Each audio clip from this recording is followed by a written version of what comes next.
Curiosity is not a life detection mission. We're not actually looking for life. We don't have the ability to detect life if it was there. What we are looking for is the ingredients of life.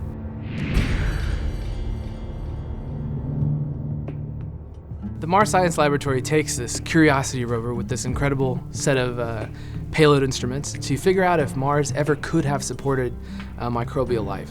By that we mean a place where microorganisms, little tiny single-celled organisms, could have lived, and that requires a source of energy and water, because all life as we know it is associated with water. And then we also need a source of carbon. Curiosity is going to land at Gale Crater. We're going to be climbing a mountain. In fact, one of the first things we'll see when we wake up the first day on Mars is this giant mountain in front of us, just waiting for us a few miles away. And in that mountain, there's a stack of layers, and like turning the pages in a book, we will explore these layers and look at them in terms of whether or not they preserve evidence for ancient habitable environments.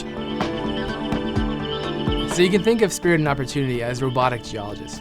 Curiosity goes one step further. It's not only a robotic geologist, but a robotic geochemist. We need a bigger rover this time around because we've got 10 science instruments, and 2 of them fit inside of the belly of the rover. We bring some state-of-the-art laboratories to do very detailed geochemical analysis of the rocks and soils on Mars, and the atmosphere as well. We have to feed those instruments by getting samples of rock with a big robotic arm and a drill on the end of it. And then we, of course, want to have all of our eyes and the other senses that we need with cameras and other detectors to monitor the weather and other things as well. The reason it's important to have this capability is this brings us back to how we address the question and search for habitable environments again. We need to make those measurements in order to know that if life had evolved on Mars, would this be the kind of place where microorganisms could have lived?